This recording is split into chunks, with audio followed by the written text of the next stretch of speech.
If you have watched my videos or know about my channel, then you know that I mainly do 2K expansion rebuilds. But today, we're going in a bit of a different direction. It's time for us to step into MLB The Show 23 and establish a rebuild franchise series. And this will span multiple actual years. We're not going to make a new one when the show 24 comes out. This one's going to take a while, and it's going to span for quite some time.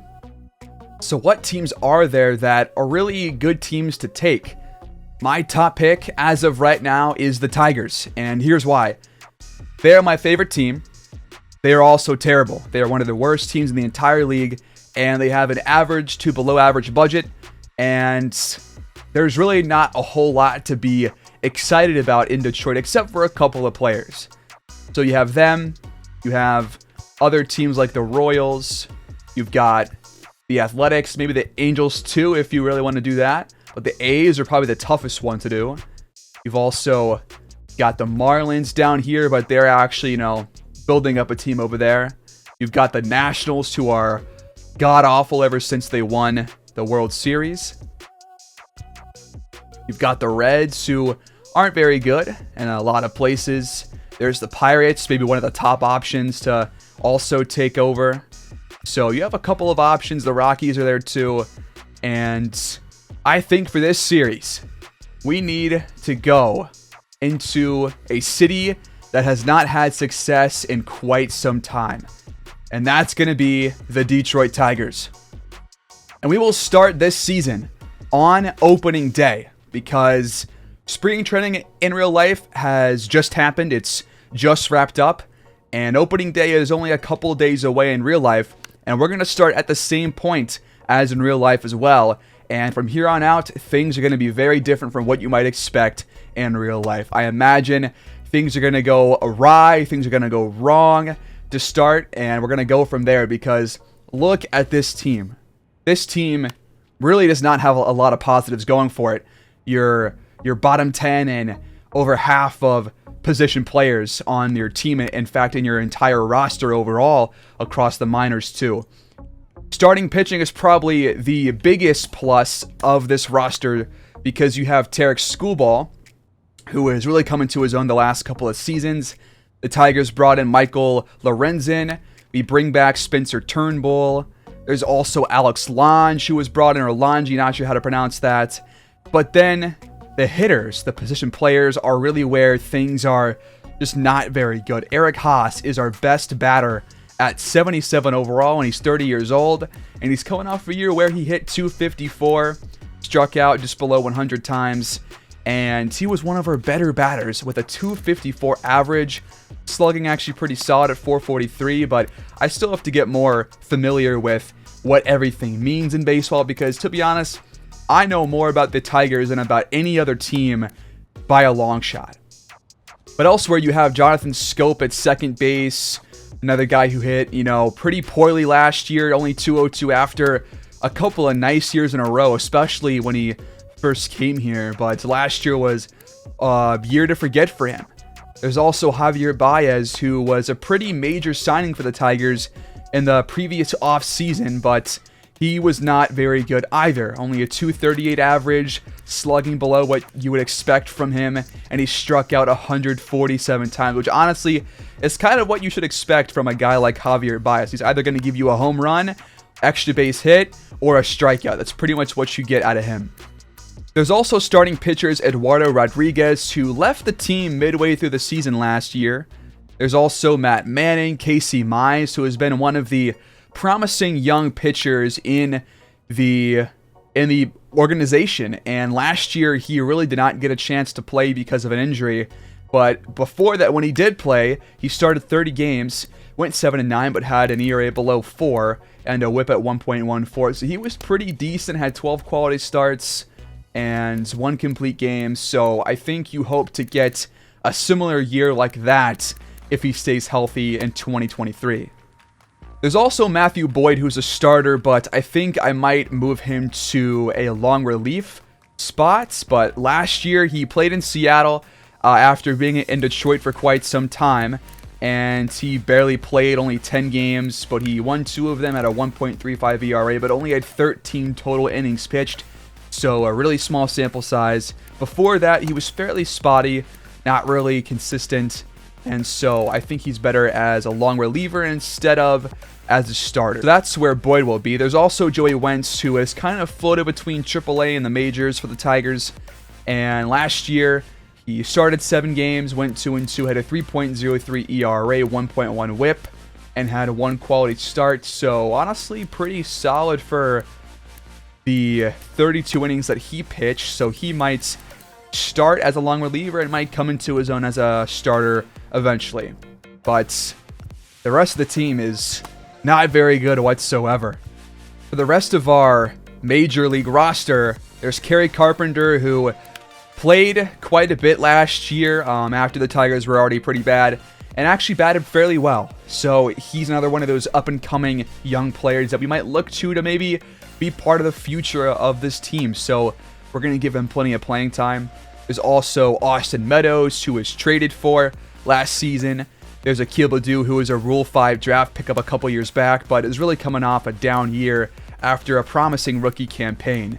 Only a 204 average last season after batting 259 in his first season here in Detroit. Then you also have the legend Miguel Cabrera, and he will be playing most of the year for us unless he plays extremely poorly. And just trying to give him one last final send-off before we look to perhaps Spencer Torkelson to come in as the first baseman. And speaking of Torque, he is down in AAA to start the year. Last year, he was fairly mismanaged by AJ Hinch, and people were very upset about him staying in the majors perhaps too long after he struggled to start off his rookie season. He was sent down later in the year and did not bat a whole lot better in AAA. We can't even see his stats from last year, but I can tell you that he was not much better in AAA either. So a concerning start to his major league career, but we're going to start him in AAA this year and see if he can bounce back and start the year off strong, and then potentially call him up to play first base and perhaps move Miggy to DH if you want to do that. But Torkelson, only a 203 average last season, struck out just below 100 times, only had 8 home runs, 73 hits, and 360 at-bats. So you clearly want better from him. Nowhere near what we expected to get from him last year, and we'll look and see what he can develop into, as only a 63 overall, but he still has that A potential. But back to the majors, there's also Nick Matone, who is going to be our backup shortstop, more of a depth guy that can play several positions at second, third, and can play in the outfield too. So he's really a pretty big utility guy that we can use, and he did not bat a whole lot his first 2 years in Philadelphia, but he did bat well when he stepped up to the plate. So we'll see if he can provide that same kind of a spark. And potentially if we trade Javier Baez perhaps, or just bench him, then Matone might be able to come in and play short.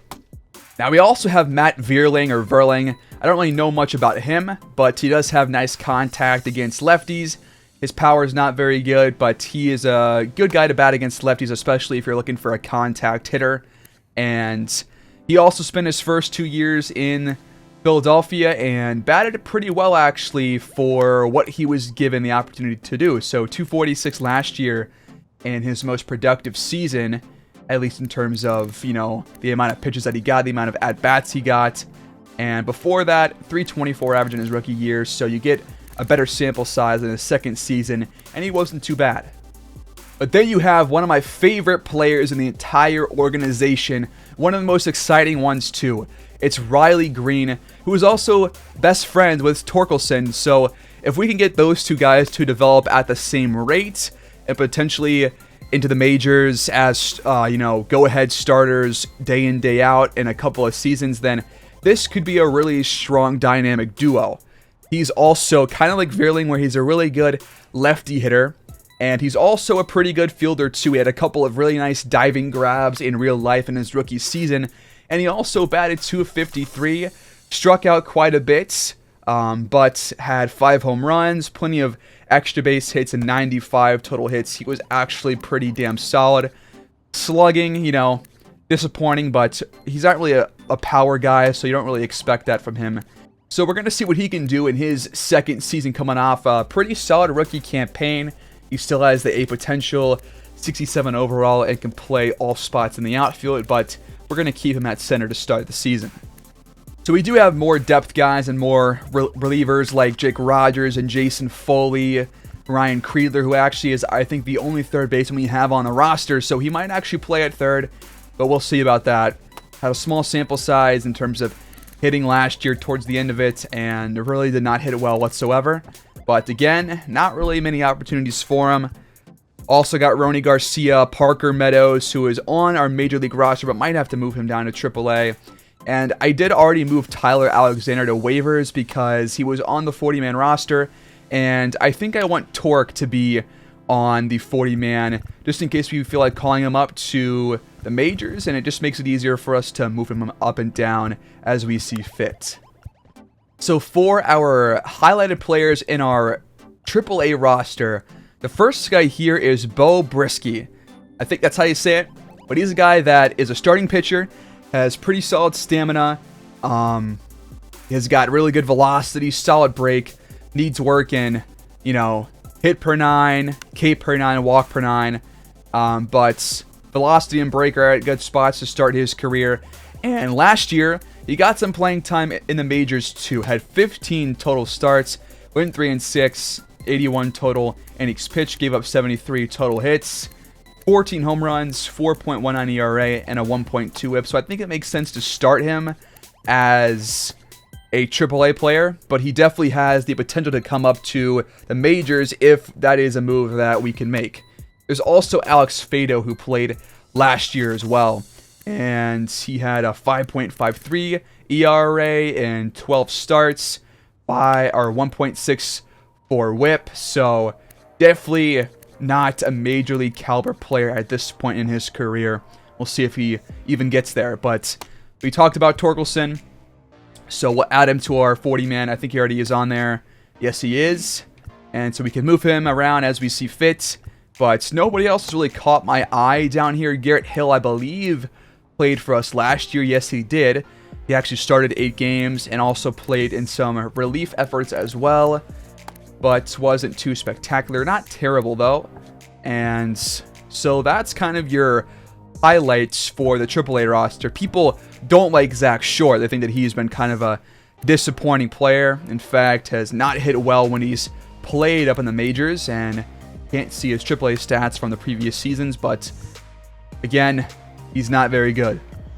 In AA, we have Wilmer Flores down here, and he's got, hit per 9, K per 9 in decent spots, home run per 9 there as well, good velocity, and good stamina too. So, B potential, 65 overall, and we don't really know a whole lot about him either. There's also down here Dylan Dingler, who was one of our draft picks in the last couple of seasons, has not played in the majors yet, still trying to make his way up into AAA as well, but contact, power, all in similar areas. He's not really good in any one area. He's more of a jack of all trades, master of none kind of a player right now, a catcher. And obviously, as we go through the seasons, we'll learn more about these players and additional guys that we add to our minor league teams, but don't really know a lot of info about these guys until the year actually starts. But down in Class A, a couple of players to really focus on down here that I might actually move up to AA right now. And the first of which is Jackson Jobe, who was our top pick in the most recent MLB draft. He has not had a chance to actually play because it's his rookie season in the minors. But he's a pitcher, starting pitcher, already has good stamina. Hit per 9, K per 9 in the 50s, same with the home run per 9. Velocity and break are above all the rest, and we'll see if he can develop into a solid player. He's got a 67 overall, B potential, and he could turn into something, but I can't actually view any Class A stats at all even during the year, so I want to move him up to AA because I want to keep track of how he's doing. And next guy up is Jace Young, and he was also drafted in the most recent MLB draft. I think he was a second or third round pick by the Tigers, but he is honestly a pretty good hitter across the board in terms of like consistency. He can hit both the righties and lefties fairly well, and we'll see if those develop at the same rate too. He's also a pretty decent fielder as well at second base, which is what you want for that kind of position, and has 64 speed. I think I want to move him to AA as well because I want to see his stats and see how he does. We've also got Troy Melton, Eric De La Rosa, Trey Cruz, and then there's Ty Madden, who was also drafted in this most recent MLB draft. And he's got high stamina, so he's a starter, and his velocity is already pretty high for a 23-year-old pitcher at 60 overall. But he does need to work in walk per 9, hit per 9, and K per 9. Pretty much needs work everywhere else besides velocity and break. And I want to see his stats too. So he's the last guy that I'll move up to AA because I want to keep track of how he's doing. But nobody else down here is really, at least to me, worth a note. A couple of guys with C potential, but we'll come back to Class A when we feel the time is right. This brings us to our depth chart where it shows us all our players across our entire 40-man roster at the very least in terms of our depth. And we can go year by year to see, who is not only on contract for these next couple of years, but also how players might develop. So if we go all the way to like 2026 per se, Riley Green up to a 83 overall, Schoolball up to 92, Mize up to 85, Matt Manning 84. So a lot of guys, are on track to develop, but it really matters how they play. It's not just he has a potential, so he's going to get there like guaranteed. He has to play well to get to that point. So we have to put guys in the right positions to play well, and also just hope that they are actual players that can realize their own potential. So briefly, I'll run through what I have developed so far for our lineups for righties and lefties. So against righties with no DH, we're going to have Akil Baddoo lead off, then have Green behind him, then Miggy, Kerry Carpenter, Haas at 5th, Meadows at 6th, Scope at 7th, Baez bats 8th, and Matone bats 9th. So Matone will be playing 3rd, Baez at short, Scope at 2nd, outfield with Kerry Carpenter, Riley Green, and Austin Meadows. Haas plays catcher, and Baddoo will be the DH with Miggy at 1st.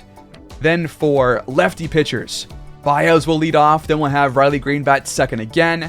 Miggy at 1st will bat 3rd. Haas will clean up because he's a really powerful lefty hitter. Verling will bat DH in place of Baddoo against lefty pitchers. Scope at 2nd will bat 6th. Kerry Carpenter at 7th, then Creedler at 8th, and Meadows at 9th. So a couple of guys will float in, float out, depending on who we are facing that day, but we'll start with this, and we'll make adjustments as we see fit. For our rotation, I wanted to start with Schoolball being our ace. I mean, he's the best pitcher and best player on the entire roster and the entire organization, so you might as well, and he's coming off a pretty solid season. Then you have Spencer Turnbull, Michael Lorenzen, Eduardo Rodriguez, and Matt Manning. So, we'll see how each of these guys do, but I believe in Schoolball, and I also believe in Casey Mize over here, who's going to be our righty pitcher in long relief. So he, Joey Wentz, and Matthew Boyd, who were all, starting caliber pitchers in some aspects, will be pitching long relief. And then as mid relief, Foley, Garcia, Will Vest, all guys with a bit lower stamina. Then we'll have Cisnero as our setup pitcher, and then Longy as our closer. And if you check our budget screen, we have a lot of guys who are going to be free agents after this year, so this is really a make or break year for like half of the roster in terms of our 40-man roster and our Major League roster as well. So this kind of determines who do we replace, who do we bring back, who do we bother going into arbitration with, and who do we trade perhaps, because we signed Baez and Erod, but neither one of them have played well in their first years in Detroit. But we'll see if they step up this season, but they're both on contracts that, at least for the Tigers, are fairly expensive.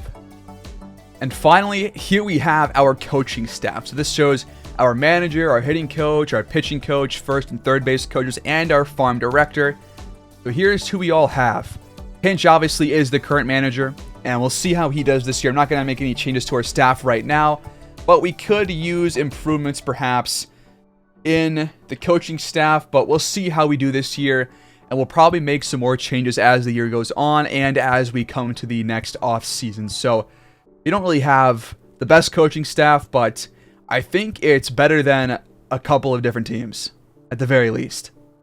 Also, do the Tigers have any of the top prospects, the top 50 prospects or so? This list shows all of them, and we don't really have anybody in the top 50 because Green is no longer considered a top prospect. Jackson Jobe was up here actually at 35th, so again, got to keep track of him. But because Torkelson and Green both played almost a full year last year, neither of them are considered prospects any longer, even though Torque's back in AAA. So we have one guy on this list, and it's a starter, Jackson Jobe.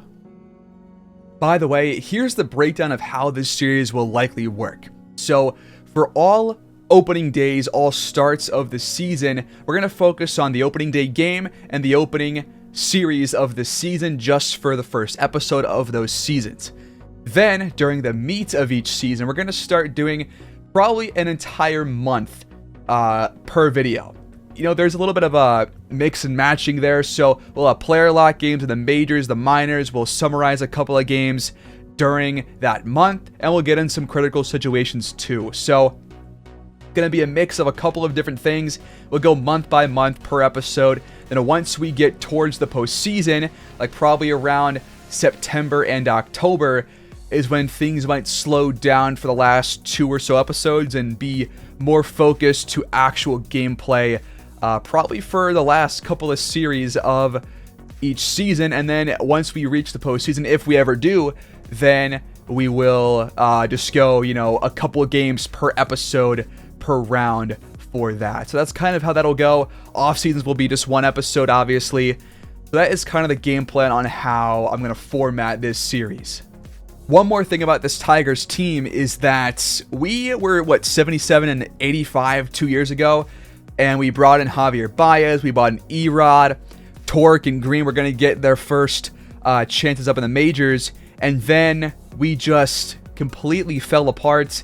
We did not meet expectations, the team got worse, and we had a worse record than we did the previous season, which is not what you want in a rebuild where things are looking pretty decent. We played very well 2 years ago, especially in the latter half of the season, and that was a promising sign.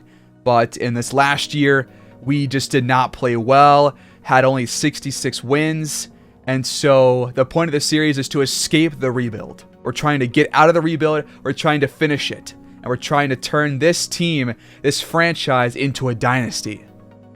And for scouting, we don't have access to this until I believe the first Sunday of the season. And we are about 100 days from the draft. So we have pretty much 3.5 months for us to scout players, find new players, and we'll get into more of that probably at the end of next episode once we sim a little bit, because I'm probably going to have to hire some new scouts and start actually the scouting process. So this was pretty much a team introduction, showing what this team is, who it's about, and also just showing the future of what it might look like. So this was just the introductory episode, and we'll have opening day and the opening series coming next episode just in a couple of days. So stay tuned for that.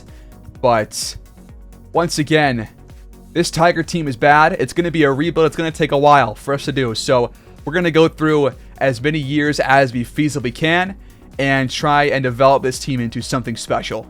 But this AL Central bottom feeding team needs help. They're going into year 8 or year 9 of their own rebuild, which that's too long for a rebuild. So we have to speed things up here. But thanks guys for watching. I'll see you guys on opening day next time out. So until then, stay tuned and take care. Peace.